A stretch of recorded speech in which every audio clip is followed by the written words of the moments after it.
Pessoal do Help Química, sejam todos bem-vindos à nossa segunda aula de exercícios do Enem. Na aula de hoje, nós estaremos fazendo exercício do capítulo 2 e do capítulo 3, das nossas playlists. Quais são mesmo esses capítulos? É o capítulo que fala do exercício do átomo, certo? E também sobre exercícios de tabela periódica. Pessoal, essas duas matérias, elas são uma das matérias mais importantes que nós temos na química, porque elas são base para todas as outras matérias. Só que o Enem tem poucas questões aos decorreres do ano, das provas que eu tenho aqui, que vem do ano de 2000 até o ano de 2012, tem poucas questões específicas sobre esses assuntos, Então essa aulinha vai ser uma aulinha piquititita, tá? Só com 3 questõezinhas e aulas em que os assuntos forem mais cobrados, nós fazemos mais exercício. Tranquilo, pessoal? Então vamos lá. A primeira questão, ela é uma questão do Enem do ano de 2002. E ela fala o seguinte: quando definir moléculas, os livros geralmente apresentam conceitos como a menor parte da substância capaz de guardar suas propriedades. A partir de definições desse tipo, a ideia transmitida ao estudante é de que o constituinte isolado, ou seja, moléculas, contém os atributos do todo. É como dizer que uma molécula de água possui densidade, pressão de vapor, tensão superficial, ponto de fusão, ponto de ebulição e etc. Tais propriedades pertencem ao conjunto, isto é, manifestam-se nas relações que as moléculas mantêm entre si. Adaptado de Oliveira, R.J., O Mito das Substâncias. Química Nova na Escola, número 1, 1995. Pergunta-se o seguinte: o texto evidencia a chamada visão substancialista, que ainda se encontra presente no ensino de Química. Abaixo estão relacionados algumas afirmativas pertinentes ao assunto. Então, a alternativa 1 fala o seguinte: o ouro é dourado, pois seus átomos são dourados. 2. Uma substância macia não pode ser feita de moléculas rígidas. 3. Uma substância pura possui pontos de ebulição e fusão constante, em virtude das interações entre suas moléculas. E 4. A expansão dos objetos com a temperatura ocorre porque os átomos se expandem. Então, galera, ele fala o seguinte: dessas afirmativas estão apoiadas na visão substancialista criticada pelo autor apenas. Então ele quer saber qual dessas alternativas aqui corresponde àquilo que o texto está dizendo, ou seja, é mais uma interpretação de texto, certo, galera? Então, para nós resolvermos esse tipo de questão, a gente tem que focar naquela parte do texto que fala guardar suas propriedades. Então, tudo que está relacionado, todas as alternativas que estão relacionadas às propriedades da molécula, tem que ter numa dessas opções que eu passei aí para vocês. Tendo alguma dessas opções relacionada à molécula, tem a ver com texto. Tranquilo? Então, para facilitar os nossos estudos, eu vou colocar para aparecer de novo aqui na tela as alternativas. Belezinha? Então, estão aí. Alternativa número 1. O ouro é dourado, pois seus átomos são dourados?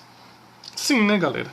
Pode ser uma alternativa, já que está falando que as propriedades das moléculas, então um conjunto de átomos de ouro douradinhos formaria uma molequinha douradinha que formaria uma substância douradinha. Então, tem a ver, sim. 2. Uma substância macia não pode ser feita de moléculas rígidas. Claro que não, pessoal? Se o texto falou que as moléculas guardam as propriedades, como que uma substância macia vai ser formada por molequinhas que são rígidas? Então a 2 também entra. 3. Uma substância pura possui pontos de ebulição e fusão constante, em virtude das interações entre suas moléculas. Então aqui, essa 3 que é o pulo do gato. Por que é o pulo do gato nessa 3? Porque ele fala em virtude das interações de suas moléculas. Ou seja, possui mais de uma molequinha interagindo. Então essa 3 ela está excluída da nossa listinha. E a alternativa 4 fala o seguinte: a expansão dos objetos com a temperatura ocorre porque os átomos se expandem. Se fosse da maneira que o texto nos descreve, seria assim. Certo, pessoal? Então nós temos como correto a 1, a 2 e a 4. A alternativa certa é então a letra D, de docinho de leite. Tranquilinho, pessoal? Essa questãozinha foi mais de interpretação de texto, né? Não é uma questão que eu considero fácil, né? Porque tem que pensar um bocadinho, né? Mas agora vocês já sabem, né? Então, se fizerem uma prova que pegarem a questão do Enem, vocês estão feitos. Então, vamos para mais uma questãozinha agora, que é uma questãozinha do Enem do ano de 2010. A questão do Enem do ano de 2010, ela fala o seguinte: o cádmio presente nas baterias pode chegar ao solo quando esses materiais são descartados de maneira irregular no meio ambiente ou quando são incinerados. Diferentemente da forma metálica, os íons Cd2+, são extremamente perigosos para o organismo, pois eles podem substituir íons Ca2+, ocasionando uma doença degenerativa nos ossos, tornando-os muito porosos e causando dores intensas nas articulações. Podem ainda inibir enzimas ativadas pelos íons Zn2+, que são extremamente para o funcionamento dos rins. A figura mostra a variação de alguns metais e seus respectivos cátions. Então aqui em cima nós temos o material na forma metálica, né? E aqui embaixo os cátions metálicos dele, né? E aqui nós temos os tamanhos em picômetro, beleza? Que é uma unidade em tamanhos atômicos. Aí, né, analisando essa figurinha, ele fala o seguinte: com base no texto, a toxicidade do cádmio em sua forma iônica é consequência de esse elemento. Opções: letra A, apresentar baixa energia de ionização, o que favorece a formação do íon e facilita sua ligação com outros compostos. Galera, sei que nós não vimos ainda ligações químicas, mas ter baixa energia de ionização ou alta energia de ionização não tem nada a ver com eles se ligarem com outros compostos. Belezinha?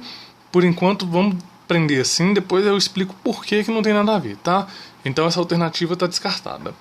Alternativa B: possui tendência de atuar em processo biológico mediado por cargas metálicas que variam de +1 a +3.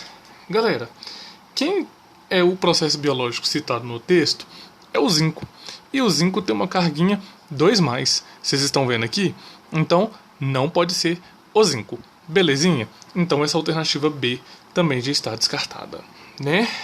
A alternativa C fala o seguinte: possui raio e cargas relativamente próximo ao de íons metálicos que atuam no processo biológico, causando interferência nesse processo. Quem que é o íon metálico que ele fala aqui, né? O íon metálico que ele fala que atua no processo biológico é o cálcio. Olha o tamanho da carguinha dele. Ele tem 100 picômetros na forma iônica, certo? E o cádmio tem 103 picômetros, então os raios são parecidos. Então essa alternativa C é uma forte concorrente, mas vamos analisar as outras alternativas antes. A alternativa D fala o seguinte: apresenta raio iônico grande, permitindo que ele cause interferência nos processos biológicos em que normalmente íons menores participam. Bom, se os íons menores participam dos processos biológicos, né, o fato dele ter um raio grandão não interferiria, né, galera? Por quê? Como que um raio que é grandão vai caber onde que um raio que é pequenininho atua, né? Então, não faz sentido, então essa alternativa D está descartada.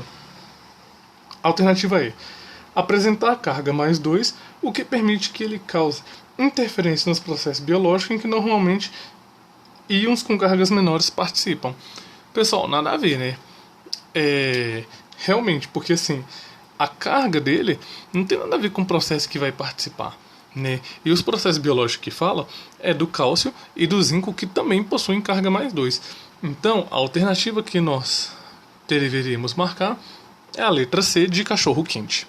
Beleza, pessoal? Belezinha, né? Então, assim, é uma questão também que eu não considero fácil.